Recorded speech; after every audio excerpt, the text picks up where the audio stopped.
Hi, I'm Bugsy and I'm an addict. I'm going to be reading just for today, February 25th, 2024, Sick as Our Secrets, page 57, basic text, page 32. It would be tragic to write out an inventory only to shove it into a drawer. These defects grow in the dark and die in the light of exposure. How many times have we heard it said that we are only as sick as our secrets? While many members choose not to use meetings to share the intimate details of their lives, it is important that we each discover what works best for us. What about those behaviors we carried into our recovery that, if discovered, would cause us shame? How much are we comfortable disclosing, and to whom? If we are uncomfortable sharing some details in our lives in meetings, to whom do we turn? We have found the answer to these questions in sponsorship. Although a relationship with a sponsor takes time to build, it is important that we come to trust our sponsor enough to be completely honest. Our defects only have power as long as they stay hidden.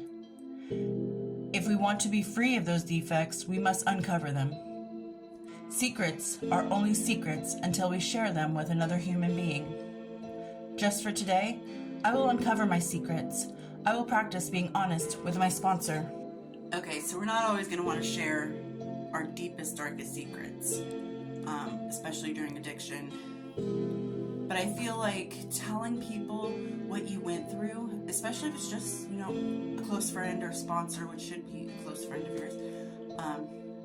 The sponsor should become a close friend of yours. It doesn't have to be a friend at first, Anyway, I feel like sharing those dark burdens that you have picked up along the way of addiction, I feel like telling people and getting it off your chest is so healthy, and it makes you feel so much better, because sometimes you'll find that the darkest of your past may not seem so dark to somebody else, and you might see a different view of it.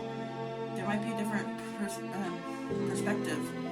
There might be another way to look at it, basically. Like the sponsor or the person that you confide in can tell you, like, hey, look at it this way. And you'll go, oh, I never thought of it like that. And it might make you feel better. Or just confessing something that was bearing on your heart. That might help you heal more, because you're like, I finally got it off my chest. I finally said it out loud. And I felt so embarrassed or so regretful towards that particular thing in my life. And I try to say things on here, and I try to express my regrets and my sorrow from my addiction on here. Sure, there's things that I'm never going to want to talk to anybody about, but I do go pretty deep, and I do go pretty personal sometimes. Like, I regret telling my kids, in a minute, Mommy, can you play with me? In a minute. In a minute, in a minute, in a minute. And eventually when that minute comes, because I'm ready for it, they're already asleep dreaming about a mother that they deserve. And that kills me. And it took me a long time to be able to say something like that out loud. Like, I was a piece of shit to them, in the sense of I was completely absent. I was sitting right there all day, every day, but I was completely absent from their life. And that kills me, because there's so many moments that I could have made with them. There's so many memories I could have built with them. But the drugs were more important. I didn't consciously think that, like, oh, you're not my drugs, I don't want to hang out with you. It was just the drugs saying, like, you don't need them.